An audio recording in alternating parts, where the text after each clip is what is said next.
the West Africa Center for Counter-Extremism. Thank you so much for your time. Now, let's shift our attention now to the energy sector, because it is now clear that John Dramani Mahama government is considering privatizing Ghana's biggest power distributor, the Electricity Company of Ghana, with the intent to enhance efficiency in the sector. That was revealed by the Energy Minister designate John Jinapor at Parliament's appointment committee sitting in Parliament. Now, according to him, the NDC government will learn from previous attempts to privatize the company to help them to do better job in the future at funding strategic, getting strategic partners for funding of ECG. And let's listen to him and we'll come back and have a conversation on that.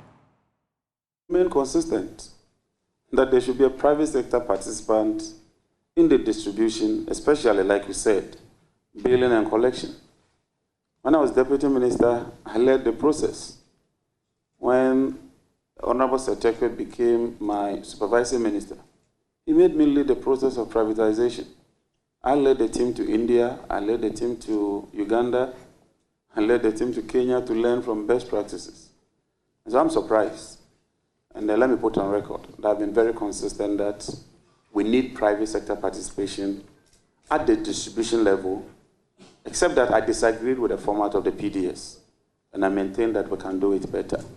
The ATC&C, I think it's about 23% for the technical, and the remaining is the commercial, which sums it up to the 40%. Thank you. Well, workers of the Volta River Authority have also renewed their resistance to the merger of the Volta River Authority and VRA-BUI Authority. Now, this latest resistance follows the Minister-designate John Jinapor's comment at his vetting yesterday, signaling plans to merge the two institutions as part of a broader strategy to streamline the energy sector. Now, the minister also reaffirmed the government's commitment to privatizing the Electricity Company of Ghana, aiming to improve operational efficiency and service delivery. But VRA workers insist that merging the two institutions add no value to the country's energy sector. We'll hear from the chairman of VRA Senior Staff Association shortly, Theophilus Tete. But first, let's look at a report put together by our parliamentary affairs correspondent, Kwiku Asante, looking at the Energy Minister designate's vetting yesterday. The proposed measure is on our table, except that our approach is different. We believe that we can merge VRA-BUI Power and VRA so that you have something like Ghana Power Company or whatever. We do not intend to privatize. So when you merge them, you have a holding company and 3 subsidiaries: hydro components, thermal components, and renewable components, all under one umbrella, but controlled by both VRA and VRA-BUI. They will determine how they want to run it.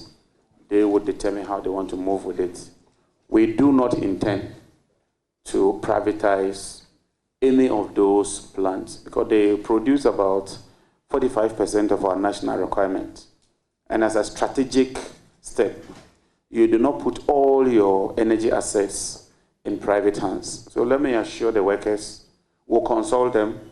This is just an idea that we intend to implement. If we need to tweak it, we will do that with them and bring about efficiency.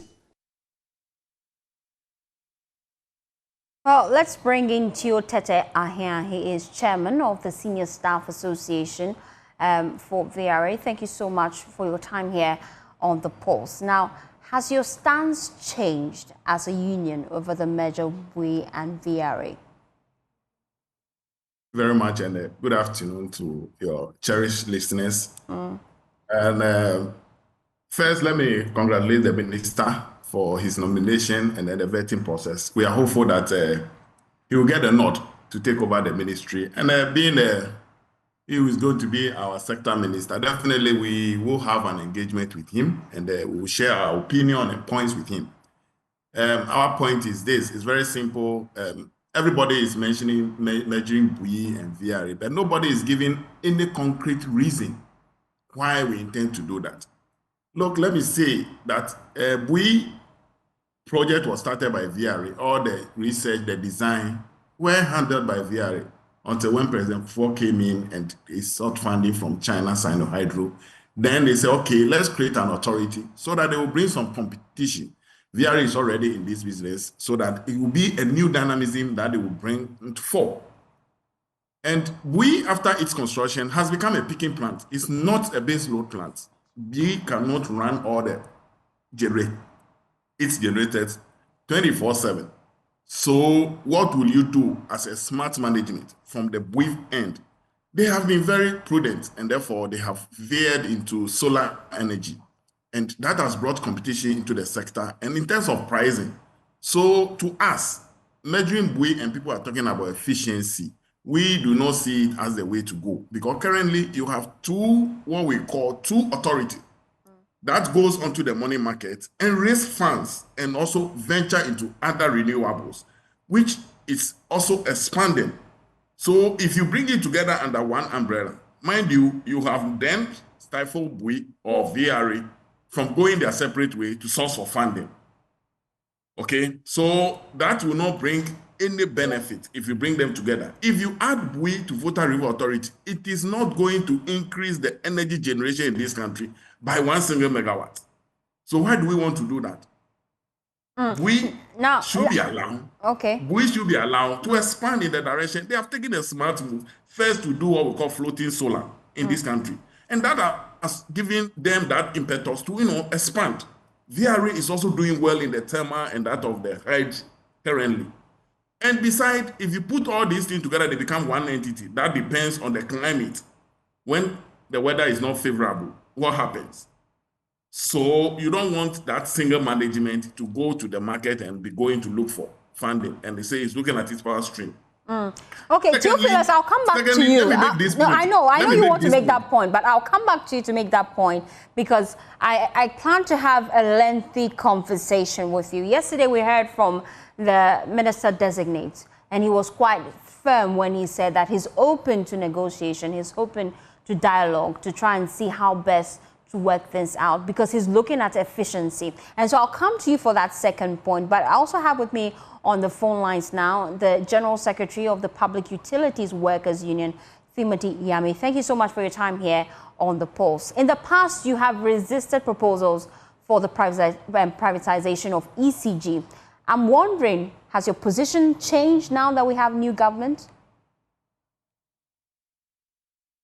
Good afternoon to your listeners and viewers. You may recall yesterday we press release congratulating His Excellency the President of the Republic of Ghana for his election to the highest office of the land. And we just highlighted certain issues for his attention.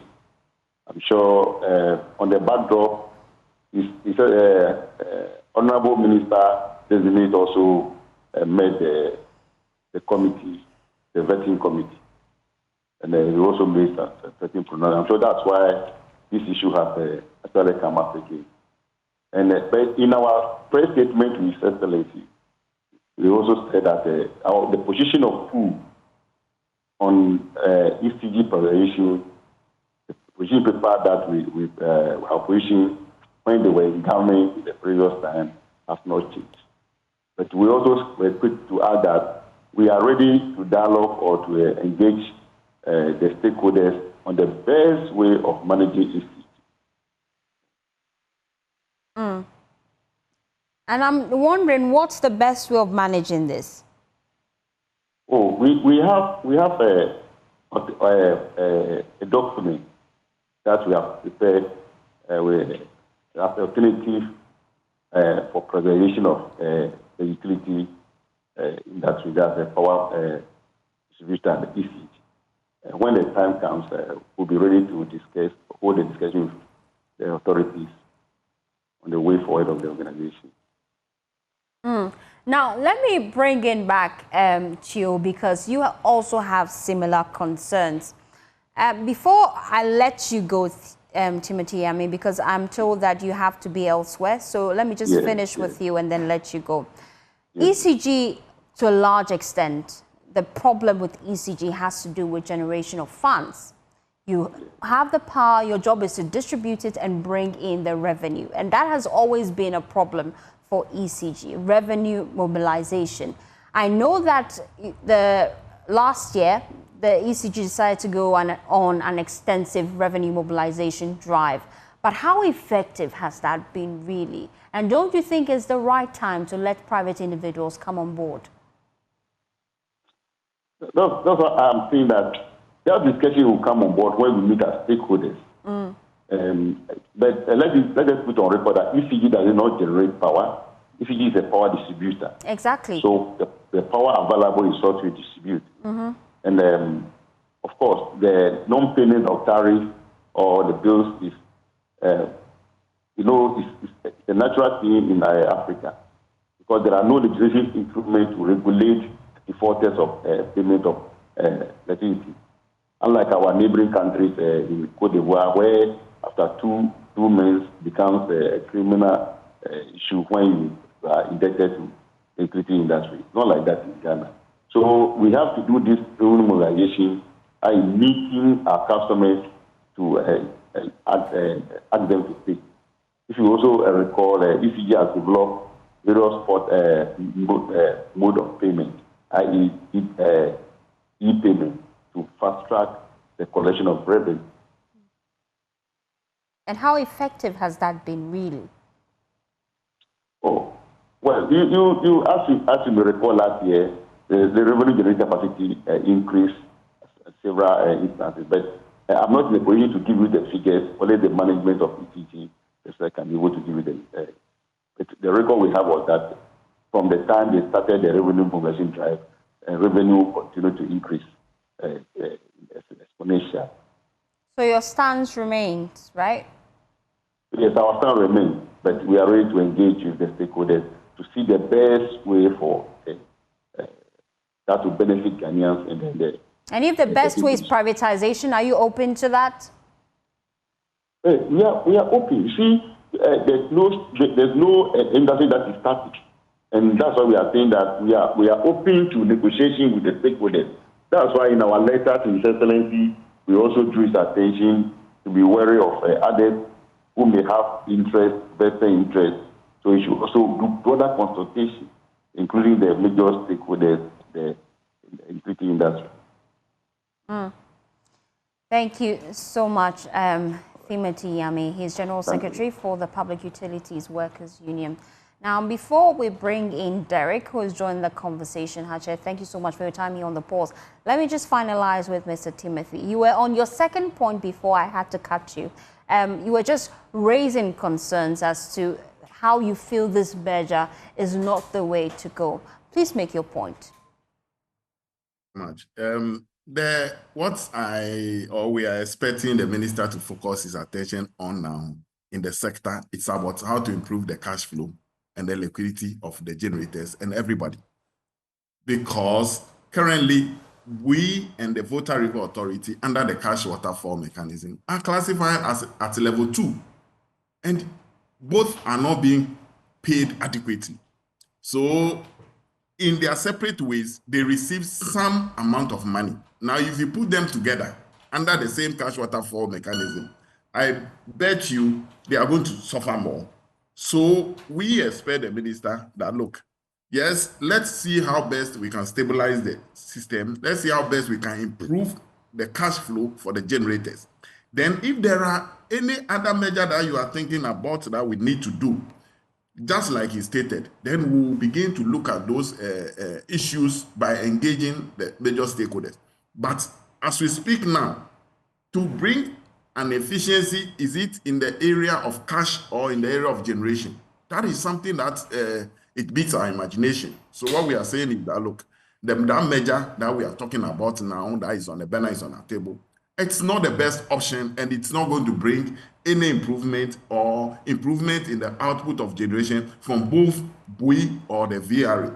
Currently, all the VRA hydro plants, be it POM or Akosobo, are one of the best plants in the whole world. They are ranked third among 315 hydro generating plants across the globe.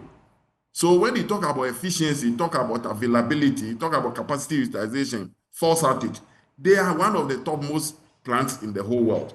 So the challenge in the sector It's liquidity, which we expect that is what we should tackle now. But the cash waterfall mechanism currently in its form and shape, it's not helping these SOEs. So that is what we expect that, look, let the stakeholders meet. Let's see how best we can put our thoughts together and to improve that end. But with the merger, it will not bring any, if anybody tells you it will bring efficiency, I can tell you that will be a textbook idea that we are bringing on board. I'm just wondering, because in John Jinapor's explanation as to his vision for the sector and how best he feels it could be run, even though he has served notice that he's open to dialogue, he gave us some sort of hint. He says we would put it in 3 phases: the thermal, the hydro, the solar, and they'll be all under one body. You still feel that it shouldn't be the case because he's looking at efficiency. That's why I said that if somebody mentioned efficiency, what have we identified? Before you bring somebody that, okay, put this in, put that together, and therefore it will give me from X to Y. What is the data? But what's your fear really? Pardon me? What's your fear really? Is it the fact that you feel... We do not have any fear. What the issue we are saying is that, okay, we want to allow these entities to expand, to go to the money market as an individual authorities. And that gives them that leverage. If you put the two together, I can tell you that you are going to stifle that growth that we are talking about here. That growth. Because we do not have, but we are telling you that if you do that, the trajectory in which BUI is now going, or on which BUI is going, if you bring BUI to VRA, mind you, you are going to stifle that one. And if the payment under the cash waterfall mechanism, the current state in which it is, okay, you are rather going to make matters worse. I'll come back to you, Theophilus, but let me bring in now the Senior Policy and Research Analyst at the Institute for Energy Security, Derek Hatcher. Thank you so much for your time here on The Pulse. Now, you believe that there should be a stakeholder engagement, even if this merger should go through. What are the key factors that you feel government should consider in this merger? All right. Good afternoon once again, and thanks for the opportunity. As you rightly stated, stakeholder engagement is necessary. There needs to be a broader engagement, communication, transparency in the process. Let the people be aware of what is at stake. Already they are in the sector, and so they'll be more privy to the in and out of it. And so engage them. They'll definitely bring out the in and out of it. One thing about VRA, as my senior was trying to talk about, is that VRA is stifled with cash. Because one, they do thermal, they do hydro, they generate the power and give it to ECG or VALCO. Now they are expected to be paid. Now these monies are not done, or they are not given to them promptly. So sometimes the only thing they even rely on is just the thermal, and that is what gives them some sort of cushioning.